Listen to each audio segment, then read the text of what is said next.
बिस्मिल्लाहिर्रहमानिर्रहीम। ये lecture number 3 है। इसमें हम स्ट्रक्चर प्रोग्राम डेवलपमेंट के बारे में पढ़ेंगे। उसके अंदर जो हमारा फोकस होगा वो सिलेक्शन स्टेटमेंट्स के ऊपर होगा। जो हमारे मेन टॉपिक्स हैं जिसको आज हम टच करेंगे उसमें इफ़ स्टेटमेंट है, इफ़ एल्स स्टेटमेंट है और कंडीशनल ऑपरेटर्स हैं। जो कंट्रोल स्ट्रक्चर्स हैं हमें बताते हैं कि प्रोग्राम जो है उसकी एग्जीक्यूशन किस तरह होगी। इसके जो नॉर्मल जो एग्जीक्यूशन है हमारी सीक्वेंशियल एग्जीक्यूशन होती है, जिसके अंदर जो हमारी जो स्टेटमेंट्स हैं वन बाय वन एग्जीक्यूट होती हैं। जिस ऑर्डर के अंदर हमने उनको लिखा होता है उसी ऑर्डर में वो हमारी एग्जीक्यूट हो जाती हैं।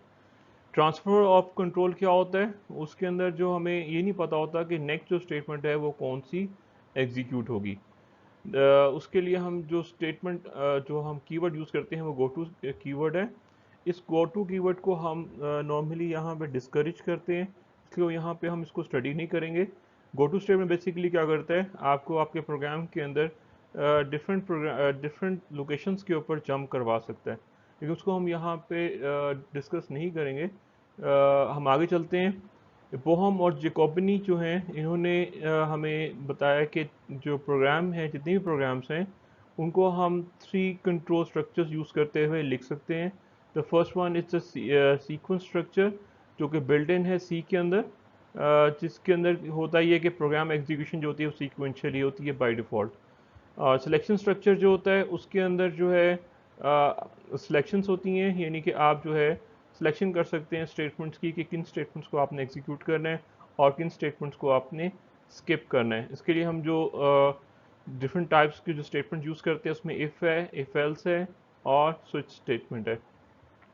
उसके बाद जो लास्ट स्ट्रक्चर है जिसे हम रेपिटेशन स्ट्रक्चर कहते हैं, ये हम यूज़ करते हैं अगर हमने जो स्टेटमेंट्स हैं उनको हमने रिपीट करवाना है, तो उसके लिए हम रेपिटेशन स्ट्रक्चर यूज़ करते हैं। तो हमारे पास जो 3 टाइप्स के स्ट्रक्चर्स अवेलेबल हैं, रिपीटेशन स्ट्रक्चर अवेलेबल है, उसमें वाइल है, डू वाइल है और फॉर लूप है। तो इन स्ट्रक्चर्स को हम आगे जाके डिस्कस करेंगे। आज जो हमारा फोकस होगा वो इफ़ और एंड इफ़ एल्स के ऊपर होगा।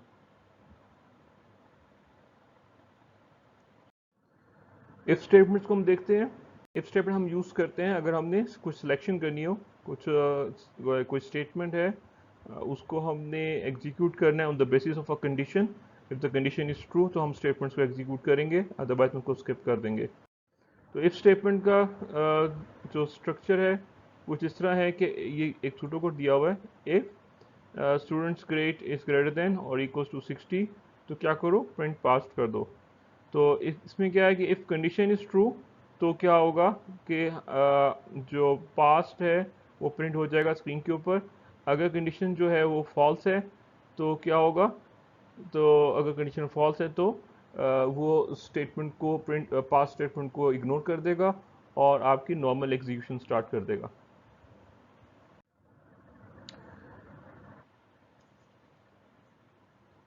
जो if grade is greater equal to 60 और प्रिंट एफ पास, ये जो है अगर उसी जो भी हमने थोड़ी देर पहले सूडो कोड देखा था उसको सी लैंग्वेज में लिखने का तरीका है। तो इफ जो है वो हमारा कीवर्ड है, ब्रैकेट्स के अंदर हम एक्सप्रेशन लिखेंगे जिसे हम कंडीशन कहते हैं, और उसके बाद उसके फ़ौरन बाद जो है एक हमारी स्टेटमेंट आएगी जिसको हम कंट्रोल करना चाह रहे हैं इसके इफ़ कंडीशन के साथ।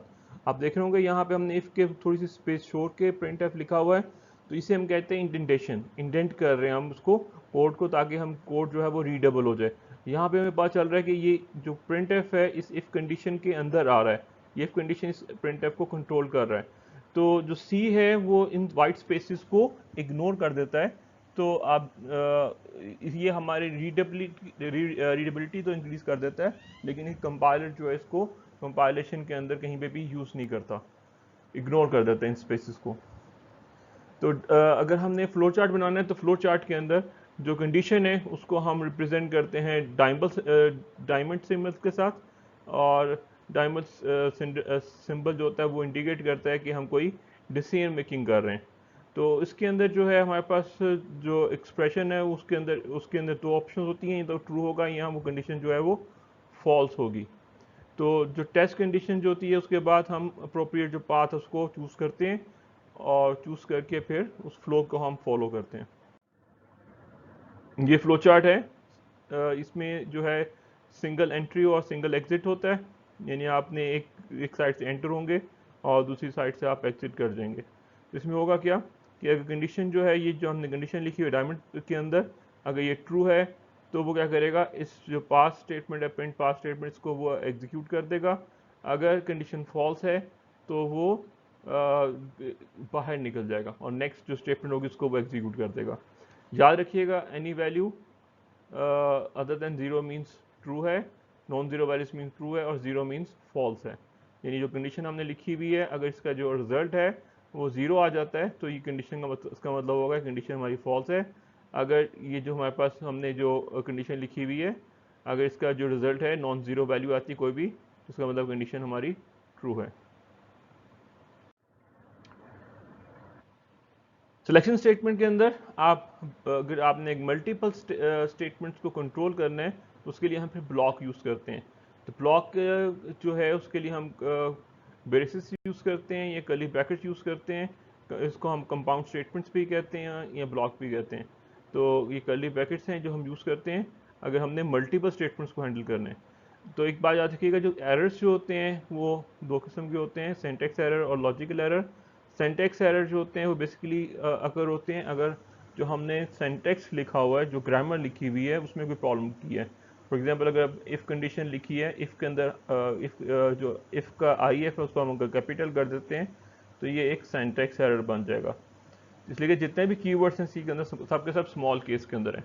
तो अगर हम कोई भी ग्रामर की मिस्टेक करेंगे, लेट्स सेमी कॉलन अगर हम लिखना भूल जाते हैं किसी भी स्टेटमेंट के एंड के ऊपर, तो वो भी एक सिंटैक्स एरर होगा। तो लॉजिकल एरर क्या होता है कि हमने कोई काम करवाना चाह रहे थे, लेकिन हमने वो जो स्टेटमेंट है उसको हमने गलत तरीके से लिखा है कि जो उसका आउटपुट है वो नहीं आ रहा जो हमें डिज़ायर्ड था। फॉर एग्जांपल, हमने कहीं पे इफ़ कंडीशन लगाई थी, उसके अंदर हमने लेस देन का साइन यूज़ करना था, लेकिन उसकी जगह हमने ग्रेटर देन साइन यूज़ कर लिया है। तो ये क्या होता है कि लॉजिकल एरर होगा। यहाँ हमने जहाँ पे हमने प्लस साइन यूज़ करना था, प्लस की जगह हमने स्टायरिक यूज़ कर लिया, यानी मल्टीप्लिकेशन साइन यूज़ कर लिए, ये ऑपरेटर यूज़ कर लिए, तो वो क्या होगा, वो भी एक लॉजिकल एरर होगा। तो लॉजिकल एरर जो होते हैं उसका जो इफेक्ट होता है वो एग्जीक्यूशन टाइम के ऊपर होता है, जब प्रोग्राम एग्जीक्यूट होता है। तो लॉजिकल एरर जो है दो किस्म के हो सकते हैं, non fatal and fatal error. Non fatal में क्या होता है, प्रोग्राम एग्जीक्यूट होगा लेकिन उसके जो आउटपुट होगा वो इनकरेक्ट होगा। और फैटल एरर क्या होते हैं कि जिसमें प्रोग्राम जो है वो जैसे ही एग्जीक्यूट होगा, जैसे ही वो फैटल एरर अकर होगा तो प्रोग्राम से आप बाहर निकल जाएंगे।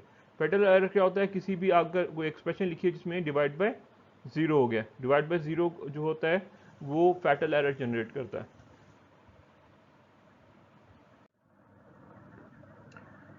सिंपल इफ स्टेटमेंट क्या होती है, उसमें सिंटेक्स जो उसका सिंपल क्या आता है, इफ आती है, कंडीशन आती है और उसके बाद सिंपल स्टेटमेंट आ जाती है। तो इसे हम कहते हैं सिंपल इफ कंडीशन। तो इफ कंडीशन में क्या होता है कि जो एक कंडीशन है, अगर ये ट्रू होगी तो ये स्टेटमेंट एग्जीक्यूट होगी, अदरवाइज स्टेटमेंट एग्जीक्यूट नहीं होगी। अब यहाँ पे सिंटेक्स एरर क्या हो सकता है, इसमें लॉजिकल एरर क्या हो सकता है कि आपने कंडीशन के फौरन बाद कोई एक स्टेटमेंट सेमी कॉलन डाल दिया है।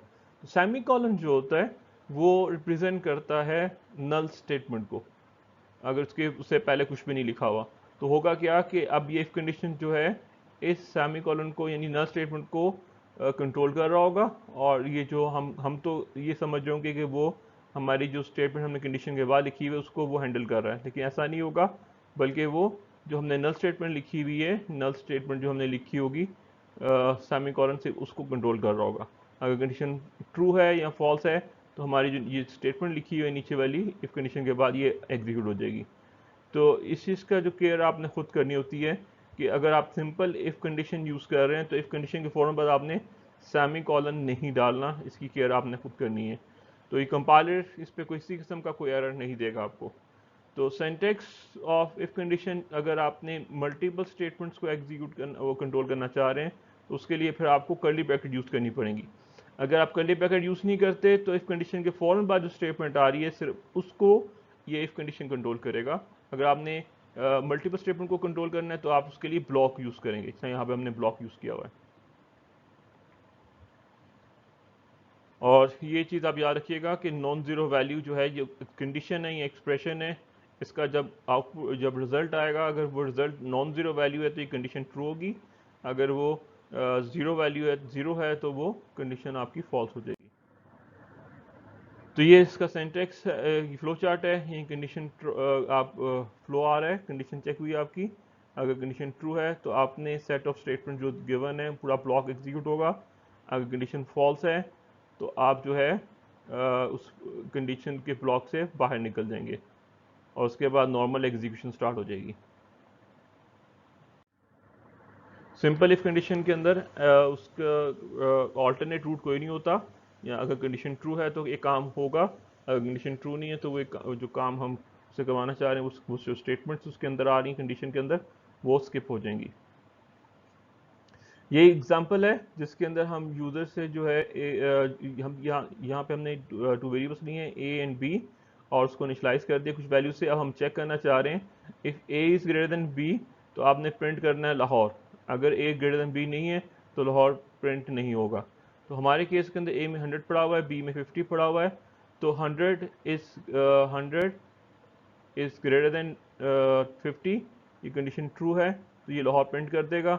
और ये ओके जो लिखा हुआ है ये हमारा इस कंडीशन से बाहर लिखा हुआ है, अगर कंडीशन ट्रू हो या फॉल्स हो ये ओके प्रिंट होगा। तो इसका जो आउटपुट होगा वो क्या होगा, लाहौर एंड ओके। अगर हम यहाँ पे वैल्यूज़ को चेंज कर देते हैं, इस वैल्यू को यहाँ पे 100 की जगह 10 कर देते हैं, तो 10 जो होता है वो अब कंडीशन बिल्कुल चेंज हो जाएगी। नाउ 10 इज़ ग्रेटर देन 50, वो अब कंडीशन फॉल्स हो जाएगी, तो लाहौर प्रिंट नहीं होगा, सिंपल ओके प्रिंट हो जाएगा। इस एग्जांपल के अंदर हम यूज़र से एक नंबर ले रहे हैं और हम चेक करना चाह रहे हैं कि आया वो नंबर जो है डिविजिबल बाय 3 है या नहीं है। तो कंडीशन क्या बनेगी, n modulus 3 is double equals to 0। तो n मॉडुलस 3 का मतलब क्या होता है कि हम जो भी नंबर यूज़र एंटर करेगा उसको हम 3 से डिवाइड करेंगे, अगर वो उसका जो रिमाइंडर है वो 0 आ जाता है तो ये जो बॉडी हमने इस कंडीशन के बाद दी हुई है ये एग्जीक्यूट होगी, अदरवाइज ये बॉडी पूरी की पूरी स्किप हो जाएगी। अब याद रखिएगा जो मॉडुलस ऑपरेटर है वो सिर्फ इंटीजर वैल्यूज़ के साथ काम करते हैं, फ्लोटिंग पॉइंट वैल्यूज़ के साथ काम नहीं करता। अगर आप परसेंट के साथ यानी मॉडुलस ऑपरेटर के साथ फ्लोटिंग पॉइंट वैल्यू आप यूज़ करने की कोशिश करेंगे तो यहाँ पे सिंटैक्स एरर आ जाएगा। तो इस चीज़ का ख्याल करना आपने, जो मॉडुलस ऑपरेटर सिर्फ इंटीजर वैल्यूज़ के साथ काम करता है। तो ये क्या करेगा, रिमाइंडर रिटर्न करेगा। लेट से यूज़र जो है अगर 9 एंटर करता है तो 9 जो होगा वो 3 से जो है डिविजिबल है, तो 3 3 ज़ा 9 होता है, तो 3 3 ज़ा 9 हो जाएगा, और रिमाइंडर में क्या आ जाएगा, रिमाइंडर में 0 आ जाएगा। तो कंडीशन हमारी ट्रू हो जाएगी, और ट्रू होने की वजह से हम प्रिंट करवाएंगे नंबर %d(n). अब %d जो है वो रिप्लेस होगा n की वैल्यू के साथ, और n में हमने 3 रखा हुआ है तो ये %d के अंदर 3 प्रिंट हो जाएगा। उसके बाद हम क्या लिख रहे हैं, इज़ डिविजिबल बाय 3। तो अब जब ये प्रिंटिंग जब स्टार्ट होगी तो प्रिंटिंग कैसे स्टार्ट होगी, जहाँ पे कर्सर होगा वहाँ से प्रिंटिंग स्टार्ट होगी। जब आप एंटर प्रेस करते हैं, नंबर एंटर करने के बाद, लाइट 9 एंटर किया था, 9 के बाद यूज़र ने एंटर प्रेस किया तो कर्सर नेक्स्ट लाइन में मूव हो जाएगा। अब जो प्रिंटिंग होगी वो नेक्स्ट लाइन से शुरू होगी। तो नंबर 9 उसने प्रिंट किया, %d की जगह उसको प्रिंट %d को उसने 9 से रिप्लेस किया। अब उसने उसके फ़ौरन बाद इज़ डिविजिबल बाय 3 लिखा है, हालांकि हमारे पास जो इज़ डिविजिबल बाय 3 था वो एक नई प्रिंट एफ स्टेटमेंट के अंदर लिखा हुआ था। अब याद रखिएगा सी के अंदर न्यू लाइन के अंदर वो कब मूव करेगा, जब पूरी लाइन जो है वो एग्जॉस्ट हो जाएगी, यानी उस लाइन के जो जितने भी करेक्टर हैं वो प्रिंट हो जाएंगे, फिर वो नेक्स्ट लाइन पे कर्सर को मूव करता है। लेकिन अगर आप कर्सर को मूव करवाना चाह रहे हैं तो फोर्सफुली मूव करवाना चाह रहे हैं तो आप क्या यूज़ करते हैं, आप \n यूज़ करते हैं, और \n क्या करेगा, इसको कर्सर को फिर नेक्स्ट लाइन पे मूव कर देगा। क्योंकि हमने यहाँ पे \n यूज़ नहीं किया हुआ, तो जब हमने नेक्स्ट printf किया तो printf ने क्या किया, जहाँ पे कर्सर था वहीं से उसने प्रिंटिंग स्टार्ट कर दी। अगर हमने यहाँ \n डाला होता तो इस जो है वो n के नीचे प्रिंट होता।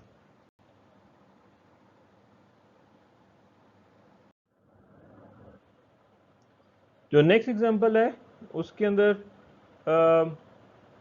नेक्स्ट एग्जांपल के अंदर हम एक प्रोग्राम बना रहे हैं जो कि डिस्काउंट कैलकुलेट करता है।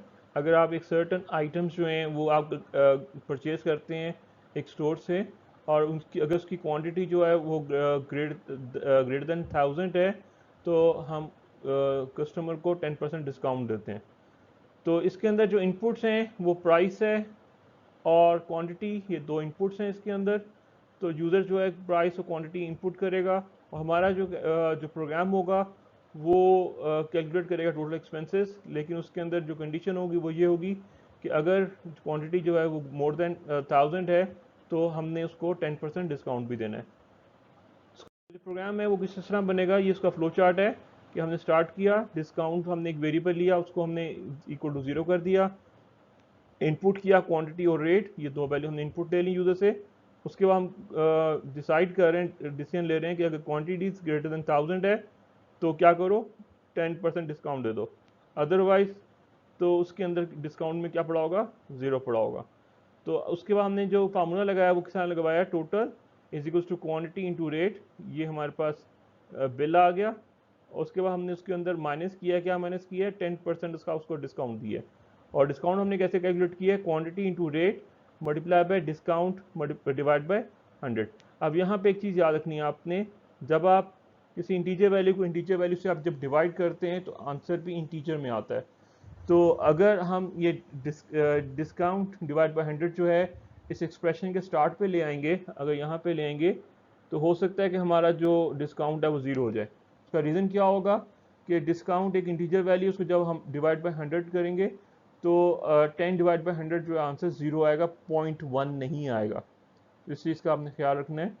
तो अगर आप चाहते हो कि डिस्काउंट जो है वो जो आप ये अगर आप टू वैल्यूज़ को आप डिवाइड कर रहे हो आंसर पॉइंट्स में आए, तो आपको किसी एक वैल्यू को टाइप कास्ट करना पड़ेगा। टाइप कास्ट का मतलब ये होता है उसकी टाइप चेंज करनी पड़ेगी। और टाइप चेंज करने का तरीका ये होता है, यहाँ तो उसके शुरू में ब्रैकेट्स के अंदर आप फ्लोट लिख दो, या अगर कांस्टेंट वैल्यू तो डॉट डाल के 0 0 डाल दो। यानी अगर डिस्काउंट और डिवाइड बाय 100 लिखा हुआ है तो इसके शुरू में आप क्या करोगे, फ्लोट FLO ब्रैकेट्स के अंदर FLOAT फ्लोट लिख दोगे और उसके बाद डिस्काउंट डिवाइड बाय 100 आ जाएगा। तो ये इससे क्या होगा, इससे जो अब वैल्यू होगी वो डिस्काउंट की वो फ्लोट में कन्वर्ट हो जाएगी और आंसर आपका फ्लोटिंग पॉइंट में आएगा। खैर वो जब इसको आप कैलकुलेट कर लेंगे तो आपके पास टोटल के अंदर वो टोटल बिल आ जाएगा विद डिस्काउंट, और टोटल बिल आपका फिर प्रिंट हो जाएगा और आप प्रोग्राम से बाहर निकल जाएंगे। ये इसका सी प्रोग्राम है कि आपने वेरिएबल्स लिए, quantity discount equal to 0, float में रेट एंड टोटल ले लिया, फिर एंटर करवाया आपने, क्वांटिटी और रेट एंटर करवा लिया। आप एक ही स्कैनएफ के अंदर मल्टीपल वैल्यूज इनपुट करवा सकते हैं। उसके लिए आपने क्या करना होगा, फॉर्मेट स्पेसिफायर्स आपने देने होंगे जो जो टाइप की वैल्यूज आप गेट करवाना चाह रहे हैं। लेट्स से एक इंटीजर वैल्यू है और उसके लिए % ले लिया हमने, दूसरी फ्लोटिंग पॉइंट वैल्यू %f ले लिया। उसके बाद आपने उन वेरिएबल्स के एड्रेसेस देने हैं और कॉमा सेपरेटर यूज़ करते हुए जिसके अंदर आप वैल्यूज गेट करवाना चाह रहे हैं। फिर इफ कंडीशन लगेगी if quantity is greater then 1000, तो डिस्काउंट में आपने क्या करना है, इक्वल टू 10 कर देना है। फिर टोटल जब आप कैलकुलेट करेंगे तो टोटल को जब आप कैलकुलेट करेंगे, फार्मूला गिवन है, तो टोटल के अंदर वो सारी वैल्यू आ जाएगी, टोटल आपकी कॉस्ट आ जाएगी, बिल आ जाएगा, उसको हम प्रिंट करवा देंगे स्क्रीन के ऊपर एंड सो ऑन। अगर आप यूज़र जो है वो लेस देन या इक्वल्स टू 1000 आप क्वांटिटी डालेगा तो ये डिस्काउंट जो है वो बाइट फॉर्म में इसको इक्वल टू 0 रखा हुआ है, तो डिस्काउंट में 0 पड़ा होगा। जो एक्सप्रेशन है इसके अंदर वो डिफरेंट फॉर्मेट्स में हम लिख सकते हैं। फॉर एग्जांपल हम यहाँ पे 3 + 2 मॉडल्स 5 लिख दिया है, तो इसमें क्या होगा, 2 आपको पता है कि प्लस और मॉडल्स के अंदर सबसे पहले मॉडल सॉल्व होगा, इसलिए कि मॉडल्स की जो प्रेसिडेंस है वो हायर है प्लस से। तो 2 डिवाइड बाय 5 जब करेंगे आप, 2 को आप डिवाइड करेंगे 5 से, तो 2 जो है वो 5 से फर्दर डिवाइड नहीं होता, तो रिमाइंडर क्या आ जाएगा आपके पास, 2 आ जाएगा। तो 2 + 3 क्या होता है 5, तो इसका आंसर जो होगा वो होगा 5। ये 5 आंसर आ जाएगा, 5 is a non zero value, तो ये कंडीशन ट्रू हो जाएगी। इस तरह a = 10 है, a = 10 का मतलब क्या है कि आप a के अंदर जो भी पड़ा हुआ है उसके अंदर आप ओवरराइट कर रहे हैं 10 के साथ। याद रखिए इक्वालिटी के लिए हम डबल इक्वल साइन यूज़ करते हैं, सिंगल इक्वल जो होता है असाइनमेंट के लिए होता है। तो ये कंडीशन ट्रू हो जाएगी, लेकिन a की वैल्यू चेंज हो चुकी होगी। और -5 यानी कांस्टेंट वैल्यू भी आप इसके अंदर पास कर सकते हैं। कांस्टेंट का मतलब होता है कि थ्रू आउट द प्रोग्राम ये वैल्यू कांस्टेंट रहेगी, चेंज नहीं हो सकती। वेरिएबल की वैल्यू तो वेरी चेंज हो सकती है ना ड्यूरिंग द प्रोग्राम, लेकिन कांस्टेंट वैल्यू चेंज नहीं हो सकती। नेक्स्ट जो है इफ एल्स है, यानी कि आपने अल्टरनेट रूट देना है कि अगर कंडीशन ट्रू है तो हम पहले वो कुछ सर्टन वैल्यूज को हम हैंडल कर रहे थे, कुछ स्टेटमेंट्स को हैंडल कर रहे थे।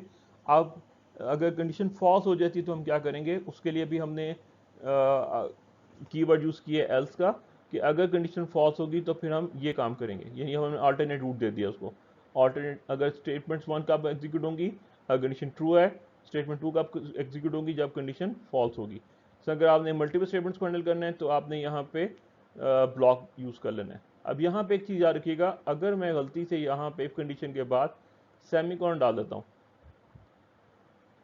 तो यहाँ पे अब ये सिंटैक्स एरर देगा। ये नल स्टेटमेंट थी, अगर आप हमने सिंपल इफ की बात कर रहे थे तो वहाँ पे तो ये लॉजिकल एरर बन रहा था, लेकिन अगर आपने इफ एल्स के अंदर इफ कंडीशन के फौरन बाद आपने सेमीकोलन दे दिया, उसके बाद आपके पास कुछ स्टेटमेंट्स आ रही हैं जो जिसको आपने कंट्रोल करना था इफ कंडीशन के साथ, और उसके बाद एल्स आ रहा है, तो ये यहाँ पे एरर आ जाएगा मिसप्लेस इफ का, यानी विदाउट एफ के एल्स लिखा हुआ आपने, तो ये कंडीशन आपको एरर जनरेट करेगा। तो इस चीज़ का अब आपने ख्याल करना है कि इफ एल्स के अंदर आप ये सेमीकोलन देंगे तो ये सिंटैक्स एरर जनरेट करेगा। ये फ्लो है कि आपने स्टार्ट किया, कंडीशन पे आए, अगर कंडीशन ट्रू है तो आपने ब्लॉक 1 को एग्जीक्यूट कर दिया, अगर कंडीशन फॉल्स है, अगर कंडीशन फॉल्स है तो आपने ब्लॉक 2 को एग्जीक्यूट कर दिया, और उसके बाद आपने नॉर्मल जो एग्जीक्यूशन है वो कर दिया आपने स्टार्ट। इफ एल्स में क्या होता है, इफ परफॉर्म करता है सिर्फ एक एक्शन को परफॉर्म करता है, यानी जो स्टेटमेंट है अगर वो ट्रू होगी तो उसको वो एग्जीक्यूट करेगा या उसको स्किप कर देगा, यानी डिसीजन मेकिंग, यानी एक set one set of value को आप उसके ऊपर आप डिसीजन ले रहे हैं। इफ एल्स में क्या होता है कि आपके पास जो है specific an action to be perform both when the condition is true and when it is false, यानी आपने बोथ केसेस के ऊपर आप डिसीजन मेकिंग कर रहे हैं। फॉर एग्जांपल अगर आप if students grade is greater then और इक्वल टू 60 तो क्या करो, प्रिंट पास कर दो, और एल्स में क्या करो, एल्स में फेल्ड कर दो। पहले हम क्या कर रहे थे, सिर्फ हम ये डिसीजन ले रहे थे इसको पास प्रिंट करना है या नहीं करना, लेकिन अब ये हम डिसाइड कर रहे हैं कि अगर वो लेस देन 60 ग्रेड होगा तो हम उसको फेल्ड प्रिंट करवाएंगे। अब इन दोनों में से कोई एक चीज़ ही एक वक्त में प्रिंट हो सकती है, दोनों चीज़ें प्रिंट नहीं हो सकती। ठीक है, यहाँ तो पास प्रिंट होगा, यहाँ फेल्ड प्रिंट होगा, तो यहाँ पे हम क्या कर रहे हैं, बेसिकली हम सिलेक्शन कर रहे हैं। अब ये जो सिंपल हमारे पास इफ एल्स स्टेटमेंट थी जिसके अंदर हमने if grade is greater than equals to 60 print pass कर दिया, एल्स में प्रिंट फेल्ड कर दिया, इसी चीज़ को हमारे पास एक ऑपरेटर है जिसे हम कहते हैं कंडीशनल ऑपरेटर। ये बेसिकली टर्नरी ऑपरेटर है। टर्नरी ऑपरेटर इसलिए कहते हैं इसके अंदर 3 आर्गूमेंट्स या 3 हमें आर्गूमेंट्स रिक्वायर होते हैं। The first one is the condition, the second one is the true value, the third one is the false value. तो 3 ऑपरेंट्स हमें रिक्वायर होते हैं, 3 आर्गूमेंट्स रिक्वायर होते हैं। तो क्या कहता है ये कि अगर हम इसी कोड को अगर हम कंडीशनल ऑपरेटर के ज़रिए हम सॉल्व करना चाहें तो कैसे करेंगे, प्रिंट एफ परसेंट एस, ये परसेंट एस हम यूज़ करते हैं स्ट्रिंग को प्रिंट करवाने के लिए। ये हमारा कंट्रोल स्ट्रिंग है, इसमें परसेंट एस फॉर्मेट स्पेसिफायर है। हम चाहते हैं कि यहाँ पे हम एक स्ट्रिंग प्रिंट करवाएं, तो हमने क्या किया, हमने कंडीशन लगाई if grade is greater than equals to 60 question mark, और उसके बाद हमने लिखा ये एक स्ट्रिंग है डबल कोट्स के अंदर पास्ट, और ये एल्स पार्ट है कॉलन, और उसके बाद हमने लिख दिया डबल कोट्स के अंदर फेल्ड। अब यहाँ पे परसेंट एस पे जो परसेंट एस पे वो पास प्रिंट होना या फेल्ड प्रिंट होना ये डिपेंड करता है, that depends on this condition. The condition is true तो पास प्रिंट हो जाएगा, if the condition is false तो फेल्ड प्रिंट हो जाएगा। इसी को हम कुछ इस तरह भी लिख सकते हैं कि ग्रेट, ये कंडीशन आ गई, क्वेश्चन मार्क आ गया, और ट्रू पार्ट के अंदर पूरी हमने प्रिंट एफ स्टेटमेंट लिख दी, print F passed colon print F failed. अब क्या होगा, कंडीशन ट्रू होगी तो पास प्रिंट हो जाएगा, कंडीशन फॉल्स होगी तो फेल्ड प्रिंट होगा। जैसे अब हम सिंपल इफ एल्स की हम बात करते हैं तो वहां पे हम टर्नरी ऑपरेटर को एज ए ऑल्टरनेट हम यूज कर सकते हैं। इसी तरह एक और कंडीशन है, अगर आप कोई वेरिएबल है उसको कोई वैल्यू असाइन करना चाह रहे हैं on the basis of condition, तो उसका वो भी हम काम कर सकते हैं। लेट्स से हमने कंडीशन लगाई x is greater less than 10 है, तो क्या करो, नंबर को 20 प्लेस कर दो, अगर वो ग्रेटर देन इक्वल्स टू 10 होगा तो क्या प्रिंट हो जाएगा, 10 प्रिंट हो जाएगा, 10 सॉरी स्टोर हो जाएगा किसमें, नंबर के अंदर।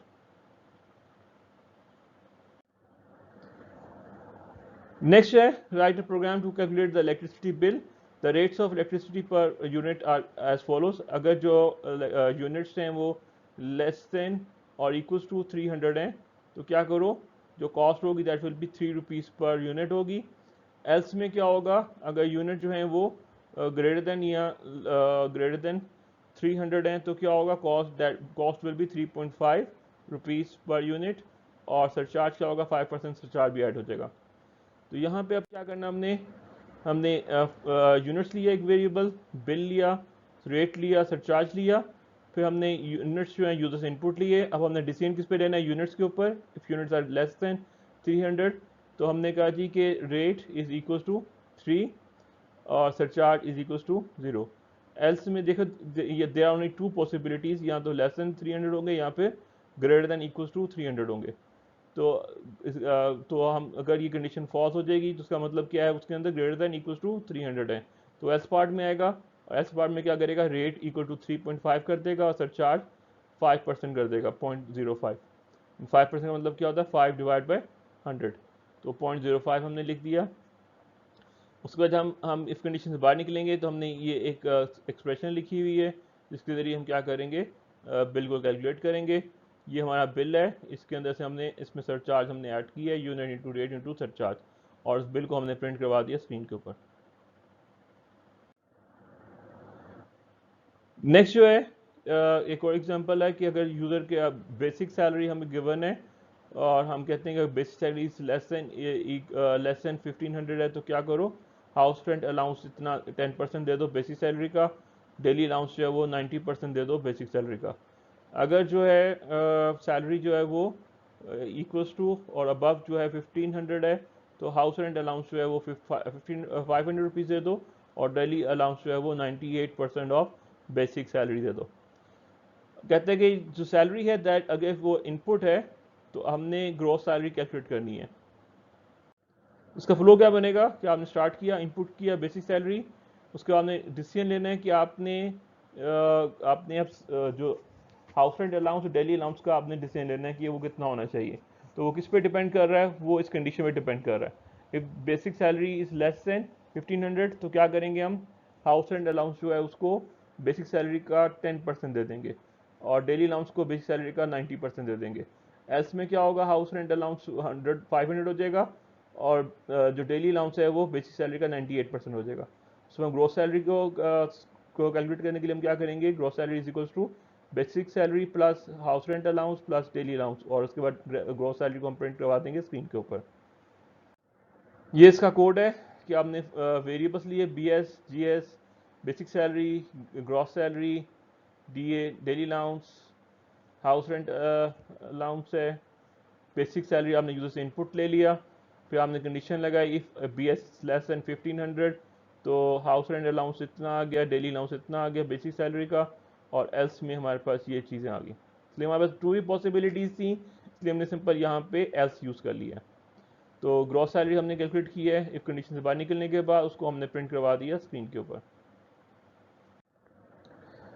नेक्स्ट एग्जांपल है कि नंबर ऑफ यूजर्स अगर ग्रेटर देन है 100 तो आपने प्रिंट करना है 100 प्रिंट करना है, अगर आप लेस देन इक्वल्स टू है तो आपने less than equal to print करना है। यूजर से हमने नंबर एंटर करवाया है, हमने कंडीशन लगाई if number is greater then 100 तो प्रिंट कर दो number is greater then 100, else में नंबर इज लेस देन और इक्वल्स टू 100। अब यहाँ पे 2 ही पॉसिबिलिटीज हैं, यहाँ तो ग्रेटर देन 100 होगा या लेस देन इक्वल्स टू 100 होगा। तो जब एल्स में जाएगा तो एल्स में जाएगा तब जब वो लेस देन या इक्वल्स टू 100 होगा। आज के लिए इतना ही है, तो इंशाल्लाह नेक्स्ट जो लेक्चर होगा उसके अंदर हम नेस्टेड इफ एल्स को और स्विच केसेस को डिस्कस करेंगे। Thank you class.